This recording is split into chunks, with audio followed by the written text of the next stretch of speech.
Hey guys, let's talk about these Mustangs. I thought we'd go over them today and show you what we got, show you the options we got, and what we're going to potentially have for parts and what we can do with them. Okay, to start off, this is the V8 4-speed car. Really, the front valance is excellent. There's a lot of good parts here. Show the engine compartment. Shock towers are really good. Most of these, the shock towers are just junk in. Pretty good. I did find a couple little holes down here we're going to have to repair. And one up there in the corner of the firewall. Otherwise, this was pretty solid.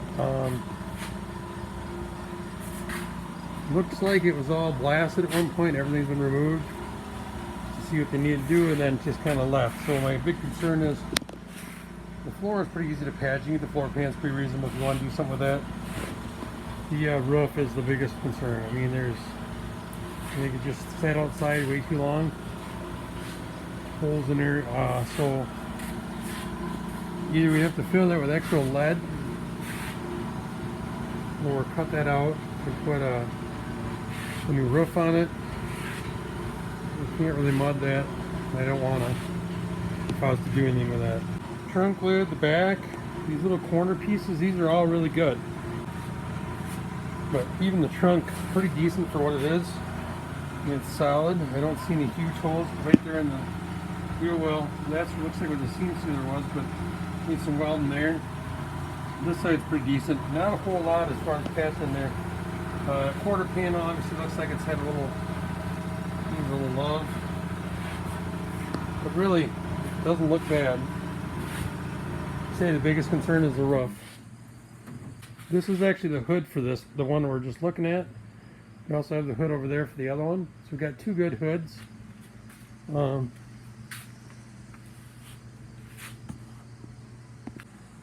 we'll take a look at the other one. This is the 6-cylinder car.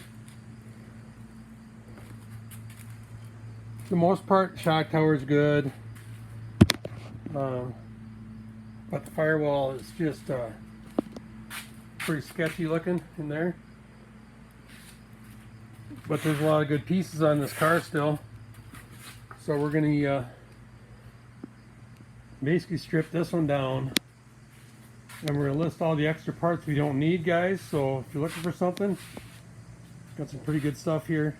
This door is obviously hammered, but chrome, the trim, the door handles, the seats.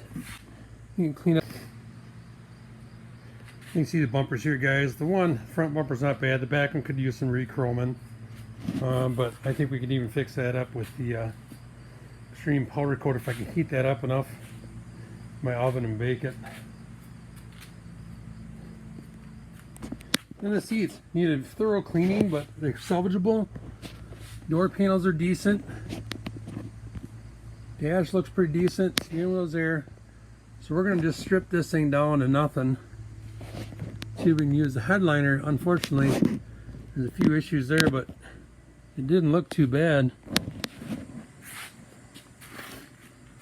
But quarter panel rot.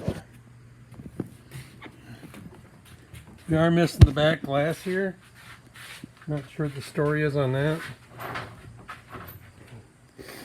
But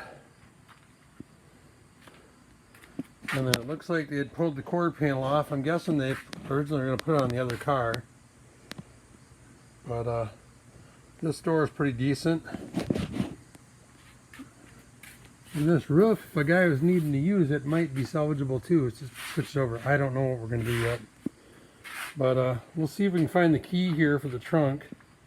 Get the trunk open for you as well. Hey guys, I just thought I'd show you a little bit too what a little sweat equity will do. This piece here, really just got some surface rust on it. We're going to clean this up.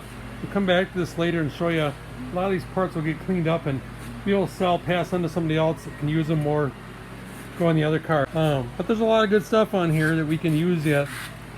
And we're going to get this all stripped out, obviously, but I thought it was kind of funny if you look at that little front sway bar there. It's a pretty skinny little sway bar.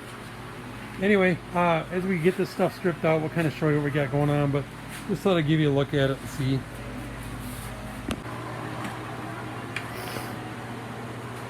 Got the seats out, the doors off. Got the trunk lid off.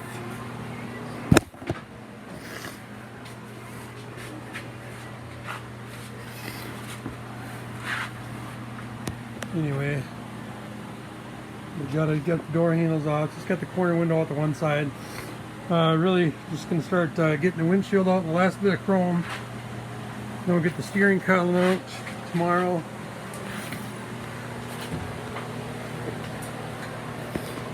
Steering column, dash, all that stuff.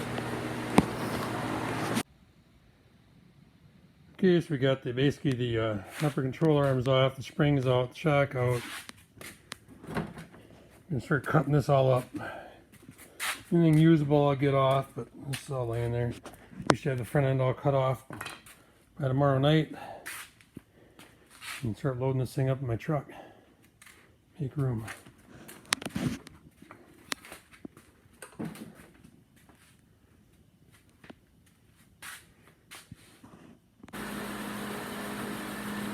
Hey guys, just thought I'd show you something real quick here. We're taking the steering column out of this parts car, and I just want to show you a simple trick with these old Ford Mustang steering columns. Get the horn ring off, they access the steering wheel bolt. You actually have to pull the wheel off to get the column out. I'll show you that in a little bit, but just to get this off, all we have to do, let's see if I can get the camera here one-handed, press, oh, I'm going to have to suspend.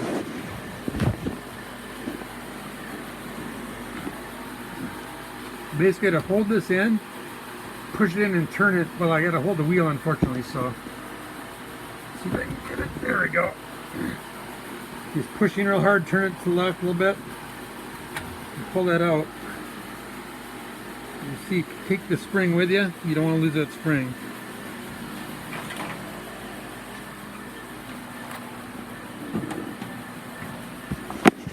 Okay, so now we got our steering wheel nut exposed at the 15/16. We're going to zip that off, and we'll have to get our steering wheel puller after that.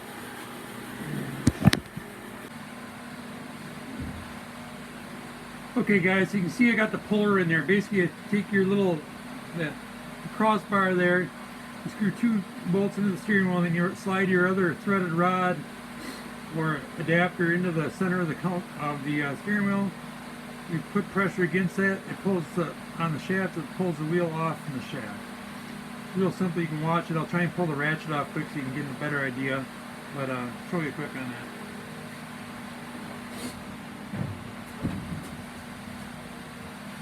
Okay, so we got our 1, 2 screws we screwed into the steering column here, into the steering wheel. Then we take our long-threaded bolt, push against the steering shaft. As I tighten this up, it'll pull the wheel off. Usually doesn't take a whole lot. Now that I say that, it probably will because this thing's been on here a while.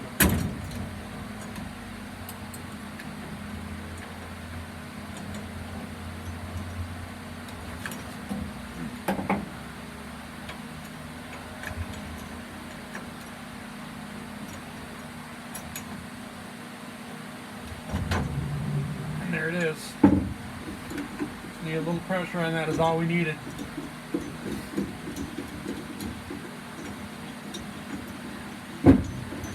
The reason we're doing this, first of all, we're going to save this wheel. Secondly, we want this column out to save. So when we're all done, we're going to put this back together in one piece so we don't lose any parts.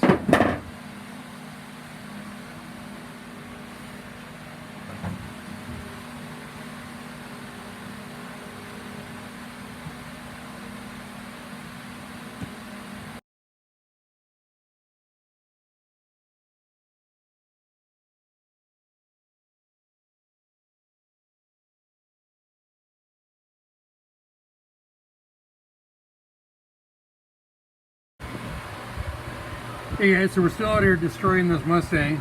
Just kidding. Stripping all the good parts off in it. Got the instrument cluster out.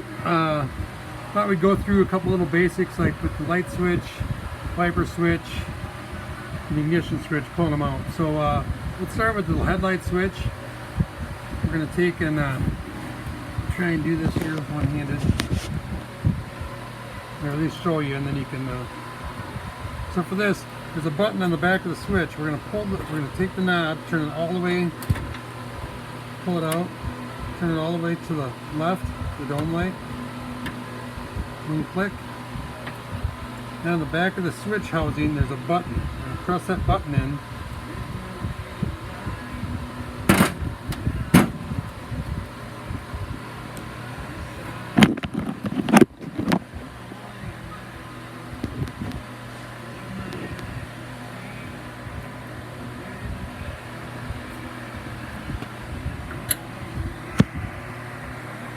Sorry guys, the camera's tipping on me.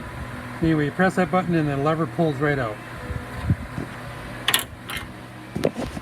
Okay, so that looks like a Phillips head screw. You can actually back that out with a large Phillips or a screwdriver, spin that collar out. I'm going to pause it, pull it out, and I'll show you. Okay, so here's the switch. We just unplugged the electrical connector. If you flip this over, here's that button I was talking about. When you go to pull your light switch out, turn it all the way to the dome light, here click, press this button in, and then pull that lever right out.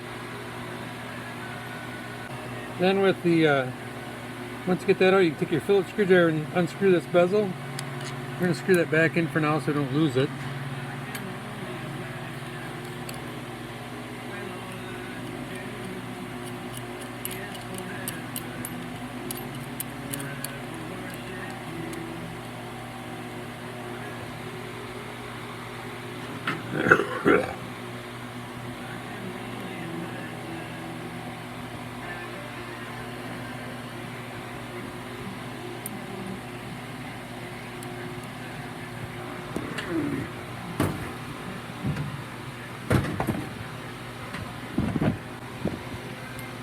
Just going to stick that knob back in there.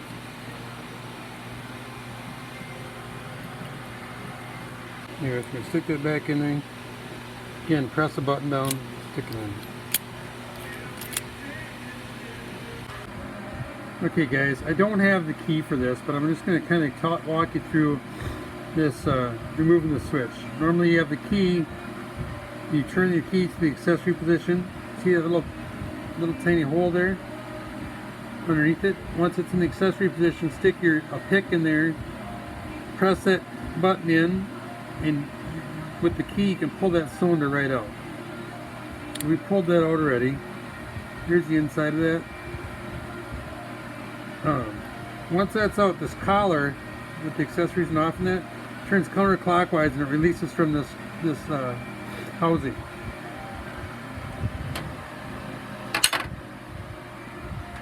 Once that's released, you can pull the switch up from behind the dash, using from underneath. And we just got to pull our one nut off. And we got the wires disconnected. We can replace the switch. So the electrical side and the cylinder. Same thing on the wiper knob. On this one, there's an Allen screw on the bottom side of the knob. You can pull it out, and then we can unthread the collar and pull the switch out. It's the same thing after we get the knob off. You just unscrew the bezel from the dash, and then now we can unplug our electrical connector on the back here, and we got the switch out.